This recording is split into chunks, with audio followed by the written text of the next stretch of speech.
listening to the Rosenfeld Review. I'm the Rosenfeld, and I'm very happy to be here today. This is Lou. I am meeting with Jenae Cohn. Jenae, how are you doing? I'm doing well and even better now that we're speaking. I'm so excited to be in conversation with you and with the listener community. Well, it's great to talk with you. This is just after we got to meet for the first time in person in Yeah. Oakland just a couple weeks back. And we're recording right now at the very end of June, the last day of the second quarter. Don't let the door hit you on the way out, second quarter. I'm not going to miss you. But I am really happy to see you, Jenae. Jenae, if you're wondering, is like one of those people I get to work with, but like I got to meet her once finally after her book was written. She and Michael Greer have written a book that is just getting printed right now. It's due out on, I believe it's July 27th, and it is called Design for Learning, User Experience in Online Teaching and Learning. And a great person to be working on this book, Jenae, is executive director at the Center for Teaching and Learning at UC Berkeley. And just as good, she's got a couple of years of the University of Michigan on her pedigree, just like me. Woohoo. Go blue and all that. But Jenae, you and Michael, you wrote this book on design for learning. And you're basically trying to help people create better learning products, digital learning products. And Yes. my first question, like UX for these kinds of products, is it really that different than for any kind of product? Did we need a whole book on this? Well, I would argue it is absolutely different than UX for other products because when you are trying to design a training or a workshop or even just a one-off kind of how-to moment where you might want to immerse users in understanding a particular component of your product, you really need to understand how your users' motivations are going to differ from someone who's got just a specific aim to accomplish something. When someone's trying to learn, that requires a pretty complex set of ways of thinking about knowing and doing.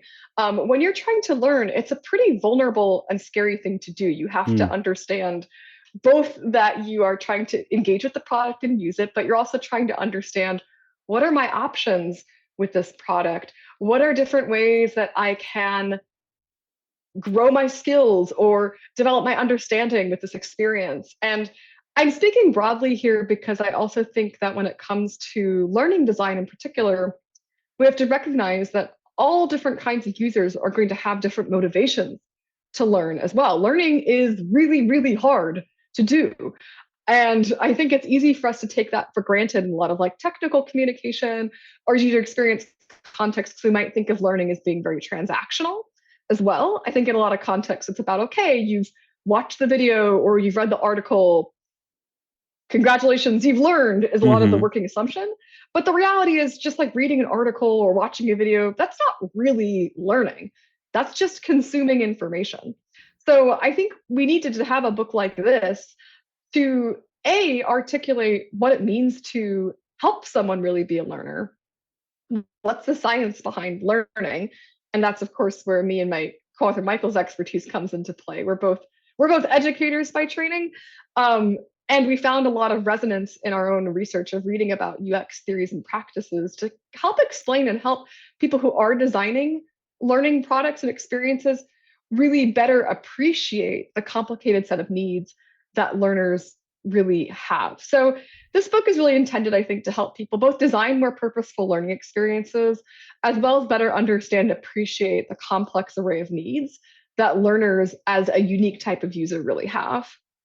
So, okay, it's interesting because UX designers and the UX crowd in general believes that it is pretty good at understanding the people it's serving and can take the methodology we have and develop better products to help people do whatever, right? So, and yet there is a whole, there's centuries of pedagogy out there. the signs that you describe, um, are they really very different? I'm sure they are, but like if a Mm. UX person who kind of thought they understood how to learn about people and what those people need, whatever their goal was, if they encountered the kind of science that you and Michael have steeped yourselves in for your whole careers, would we be shocked by what we didn't know? I think in some ways, yes, and in some ways, no. I'll start with what is surprising before maybe moving into what might be less surprising. I think what UX designers might find surprising about learning science is that learning is really motivated by social interactions, and it's really motivated by emotion above all else. I think that unfortunately, both Michael and I have seen a lot of our own experiences of reading the literature and learning design, a lot of really bad myths about, when you understand users trying to accommodate this myth of learning styles, or thinking that, well, if I could just pigeonhole each learner as a visual learner or an auditory learner, and I design things based on those preferences, I've met those needs because learning is this individual enterprise with its own special preferences. And that none of that is true. Um, and while it may be the case that some people do learn better by, say, having the option of reading a transcript while watching a video and then taking a quiz, some people are going to need to have a lot more discussion with someone else. Some people will need to be taking their own notes. Um, you really want to give people choices, but at the heart of it, I want to return to this concept. I think what will be surprising is that learning is social. Most people are very motivated by knowing that they're not learning in isolation. Most people are very motivated by knowing that they're learning in community or for community. Most people's motivations to learn are really geared towards what they want to do with other people. So I think that's a really important pivot to make in some of these conversations. It's that it's not just about understanding um, an individual user's need.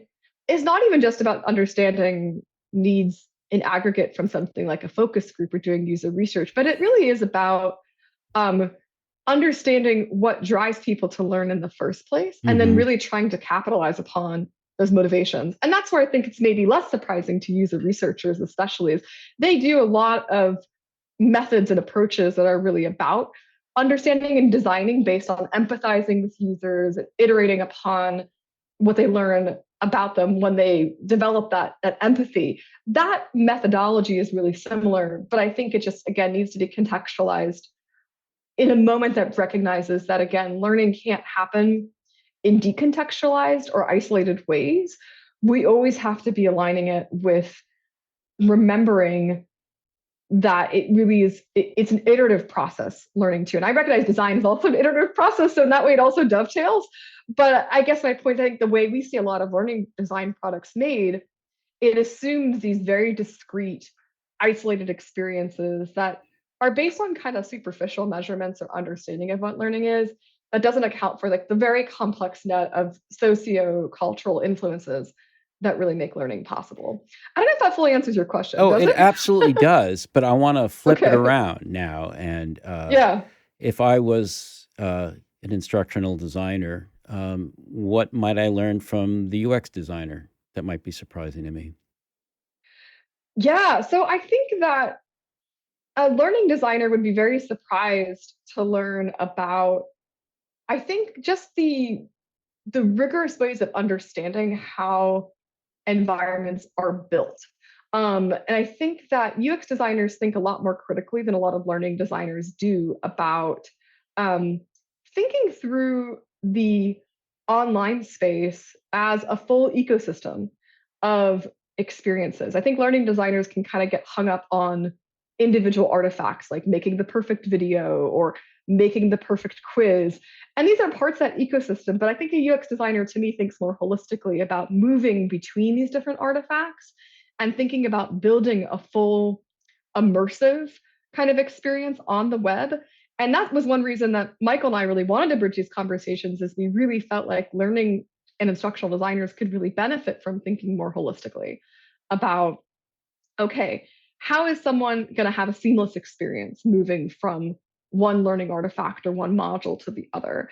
And what are some approaches to designing those experiences that make a learner really feel like they're not struggling to find what they need?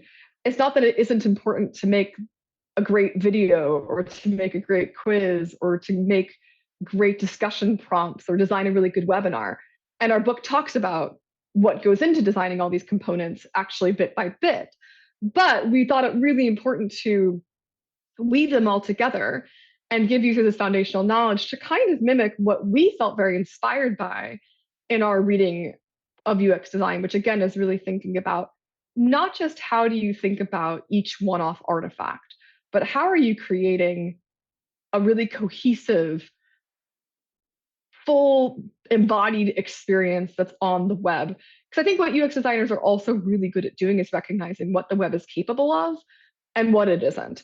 And I think sometimes people who find themselves in instructional design careers do so via education, well, like me and Michael, Right. right? And sometimes we take our environments for granted, right? There's sort of an assumption that everyone knows, when you teach face to face in a classroom, everyone knows what the door is. Everyone knows what you do when you sit in the chairs. Everyone knows what to do with the desk. When you're online, though, you don't have doors, you don't have desks, you don't have chairs. You have to Or body create and design those language, things. for that matter, Right, or right. gestures, Or and yeah. exactly. Or any of the signals that people are learning. A lot of teachers, when they teach in person, or, trainers for that matter, too, corporate trainers are looking for a lot of clues, like from body language, like you say, Lou, but also like, is the room loud right now? Is the room quiet? Do people seem distracted? Like these are all things you can't do online, but UX designers are really good at thinking about ways to captivate that attention and help learner and designer alike know if it's working. Now, So we thought that was important. now, what about mixed environments that are hybrids between digital and in person? Do you feel, or hybrids between synchronous and asynchronous? Is that something that we're seeing more and more in learning products? Oh, absolutely. Yeah. And I would be really curious. I mean, my experience is I get small slivers, but I'm certainly seeing more. And I'd love to hear how people are innovating across modalities because I think that there's a ton of potential to engaging with like the best of both worlds, so to speak. Um, right. I mean, I'm thinking especially even if you're limited to fully online environments for delivering your training or designing your learning experience, if you can blend some of the best of what happens in a webinar with some of the best of an asynchronous experience from, again, engaging with content like text or images or videos online and letting people access that at their own pace, you get to bridge some of that real time social interaction that can feel very vibrant with some of the value of letting people kind of take their time through content, giving your users space to orient to that content and engage with it however they need to do to be successful. I think that part of our job as learning designers who are bringing UX into that work is thinking about how to exploit the best of that optionality and really trust learners to have the agency they need to be successful in that experience. So, have you done any hybrid? I know you Oh do a bunch of gosh. trainings and conferences, Lou. Yeah, Yeah. we So, we spend a lot of time thinking about hybrid, and we're probably going to do at least one conference next year that'll be hybrid in 2024. The bigger issue is the economics, and especially in an uncertain time. And not that the yeah. design aspects are easy; they're not. But the way people with increasingly limited budget will approach how they want to spend on learning, and in what modalities is really a big question right now. In fact, it's Yes. such a big question that it makes my head hurt and makes me want to take a quick break. And that's what we're going to do. Oh no. But, Okay. but, but that's okay because when we get back, I really want to dive into a point you made, and I've heard it made before, and it always sits with me in a really good way, and kind of gets me kind of jazzed up. And that point is that learning is social. So I'm looking forward to Hmm. talking with you about that after the break. Everyone else, thanks for being here. We're going to take a break, and you are listening to the Rosenfeld Review. We'll be right back. Hey, it's Lou, and I am here to tell you that we have another conference coming up. And this one is the biggest one that we do all year. It's the DesignOps Summit. It's taking place virtually October 2nd through 6th, 2023. You're going to want to be part of it. Even if you're not a design ops practitioner, you might be without realizing it. Certainly if you're a design manager, design program manager, design leader, or someone who works with things like research repositories, design systems, I think you probably are doing something related to design operations. And we have just launched the program. You're going to want to check it out. It is En Fuego. Hope to see you October 2nd through 6th at the DesignOps Summit. Welcome back to the Rosenfeld Review. Lou Rosenfeld here with Jenae Cohn. We are talking about the new book coming out in late July, Design for Learning. And I had promised that we were going to get into this issue of learning as something that is social. It kind of has to be. And Jenae, as we get into that, I also wonder if that addresses an issue with online learning, which is, as any, let's say, parent of the present era will tell you, it's really hard for people to stay engaged when they're Yes. learning online. It's often a solo activity. How do you counter that through the social aspects of online learning? Gosh, there is so much you can do to make learning more social online.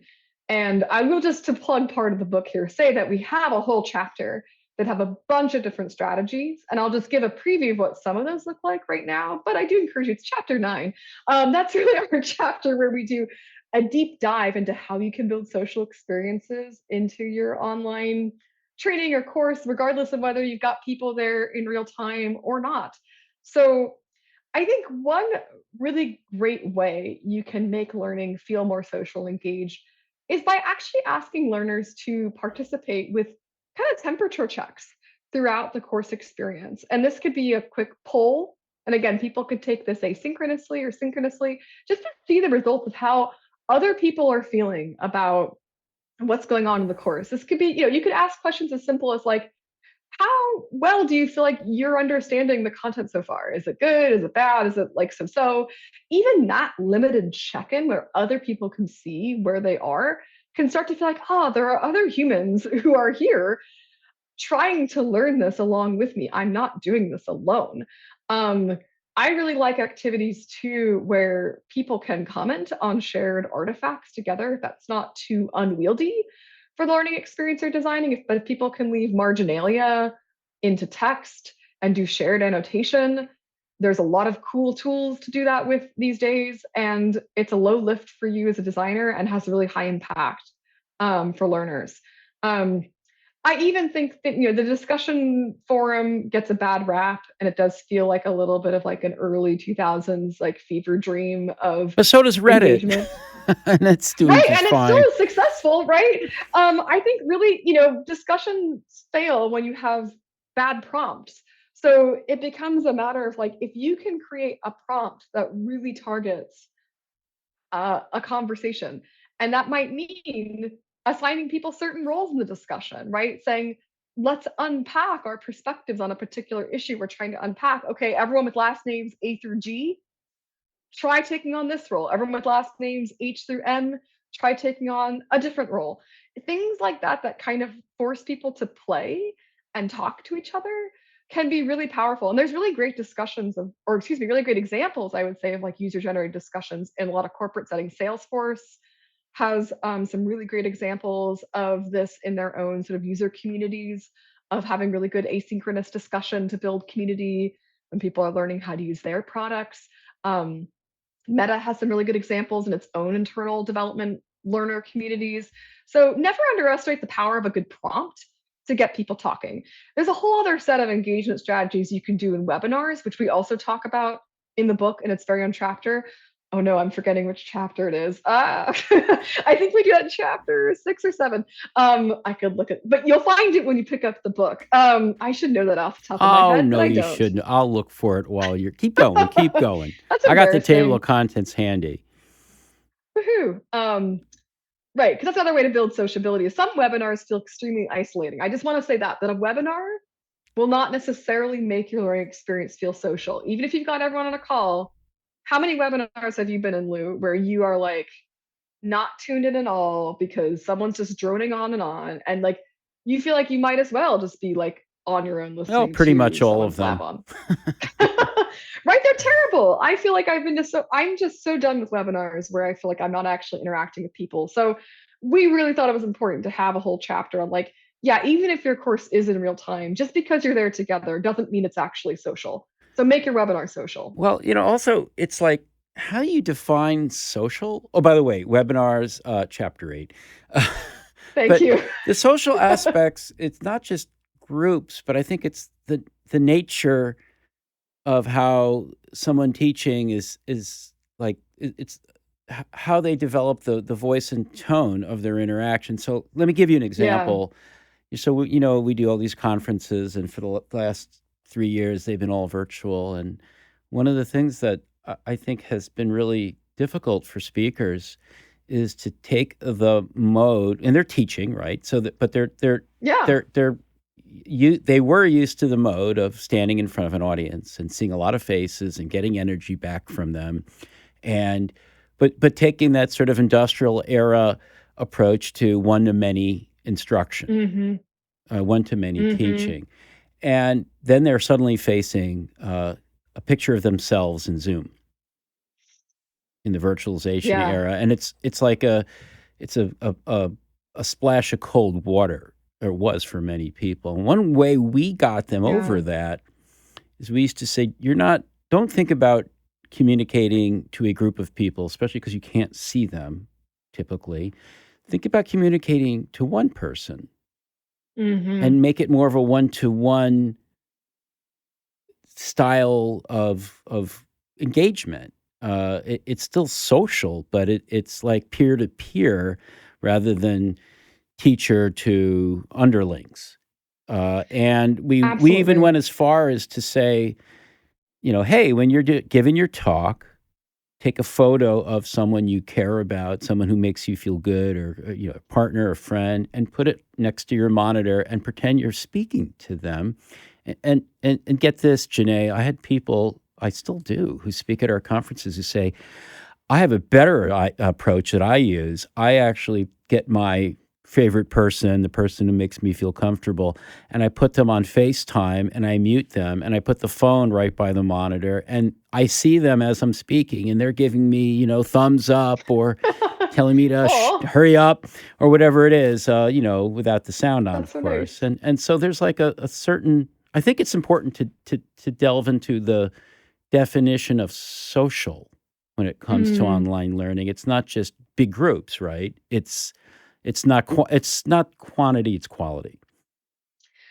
I absolutely agree. I think I love those ideas. They're so creative and thoughtful, and they activate that attentiveness to being human in real time. So I have no bigger pet peeve in a training than when someone takes up a bunch of airspace doing something that I could have watched on my own time, where I didn't really need to be in real time with them in a room.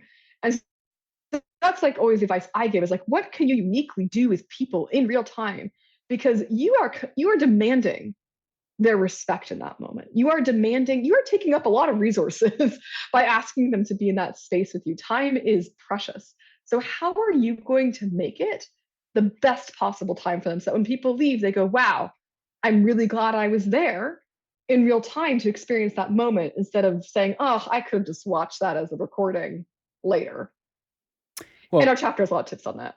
I mean, this starts making me think of something I think you touched on at the very beginning of the podcast, which is um, how this is a different kind of product than most UX people Yeah. are used to, and it may have different metrics or other ways of establishing whether or not we're being successful as teachers. Yes. So, Yes. I mean, how is it different? How do you know that the outcome has been a good one?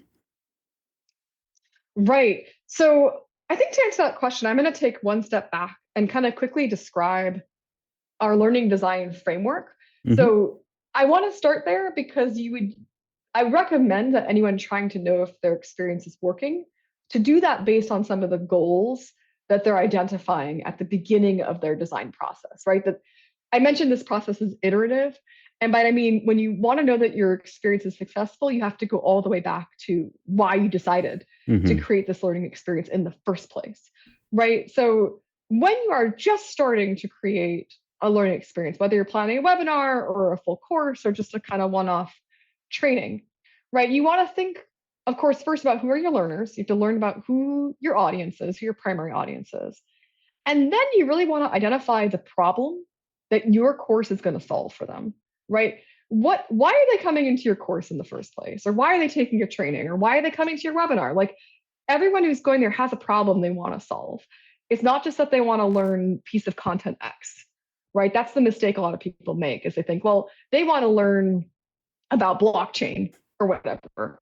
Well, no, I don't know that anyone actually cares about justifying, well, I shouldn't say that. Someone out there cares about just defining blockchain, but someone wants to solve a problem with blockchain. They have an issue they think blockchain will solve for them, let's just say, Hmm. right? So think through all the problems that someone might be trying to solve by trying to understand how blockchain works, just as an example.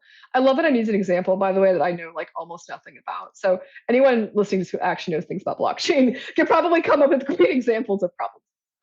And then from there, right, you want to think about, okay, once you've named the problems you need learners to solve, what's the outcome for them? When they have the answer to that problem, what should they be able to do with that information to solve their problem? And then what are their goals, right? Once they've achieved that outcome, how is that going to inform the work that they do as learners, right? Whether they're employees at a company or whether they're students, they're going to take this information back with them to their context and do something with it. So being really, really specific about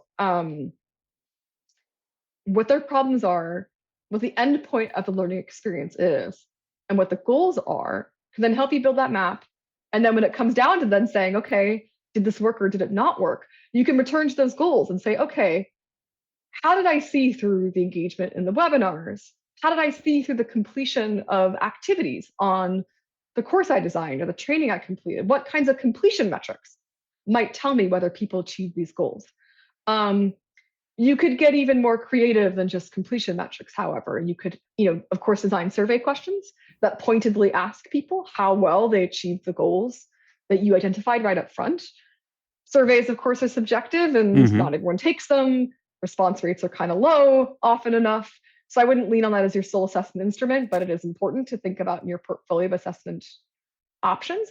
You might even have an assignment at the very end where, in order to complete the training or the course experience, someone has to just share top 3 takeaways from the course. What are 3 things you're going to do? That can be really good information for you, a designer, where someone can tell you, the 3 things they want to do after the course is over may or may not align with the 3 things you thought they would do. Is there alignment or is there disconnect? Right. So I think there's a variety of both like passive and active instruments that you could engage with for assessment. And we do actually have a whole chapter on assessing your course here as well. We actually have it from 2 perspectives. One of the chapters is about how do you know if your learners are actually learning the material?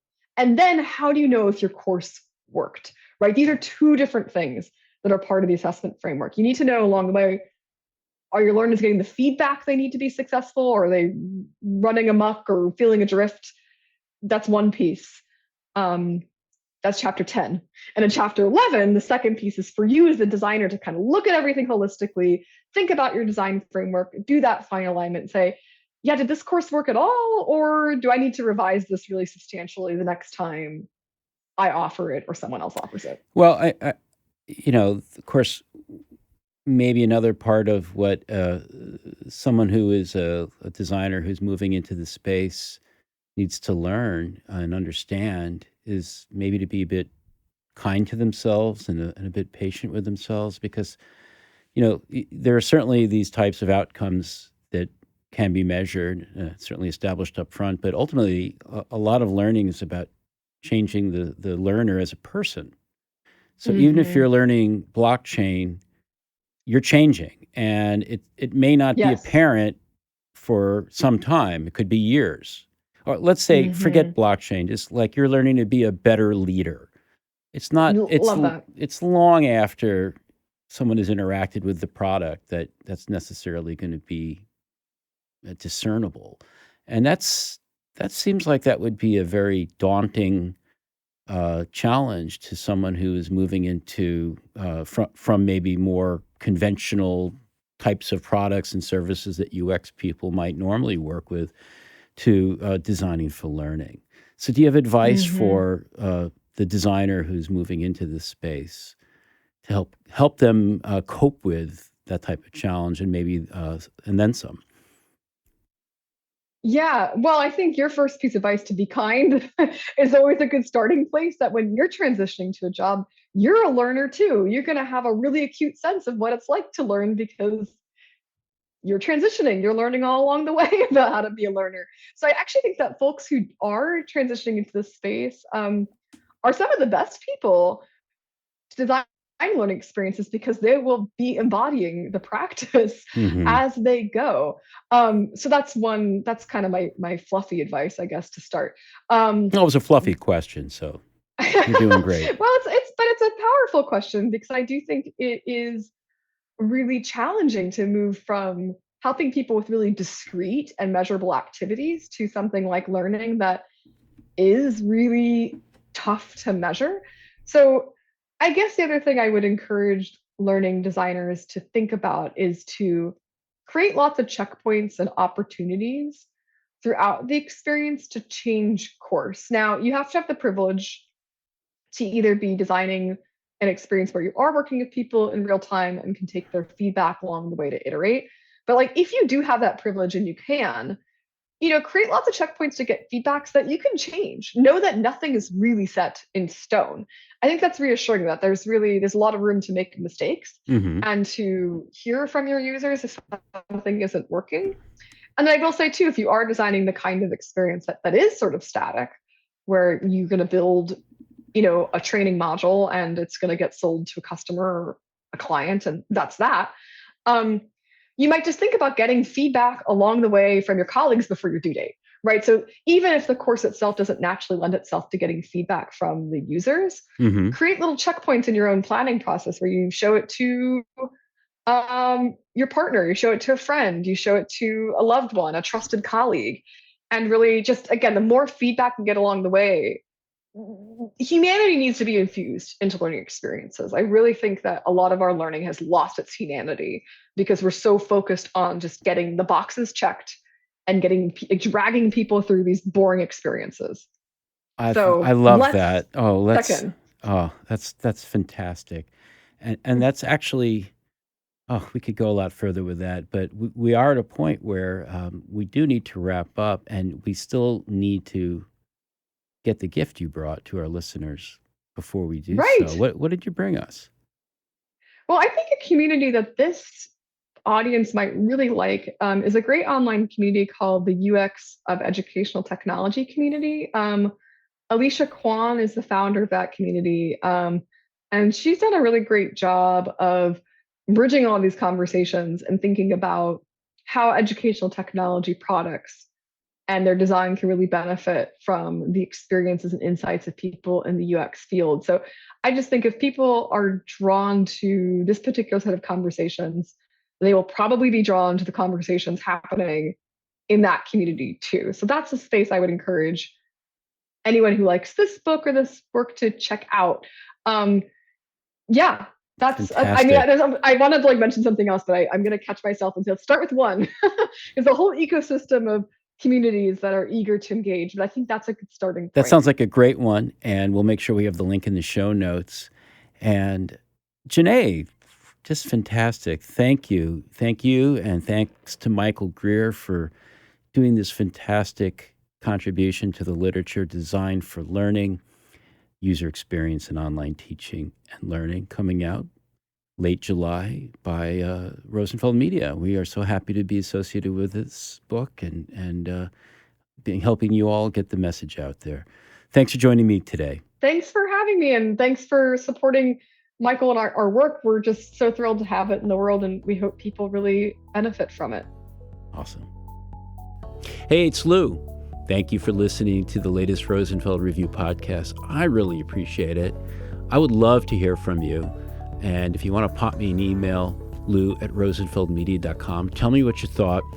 Better yet, leave me the hell alone and post a review on your favorite podcast platform. Please feed the algorithm.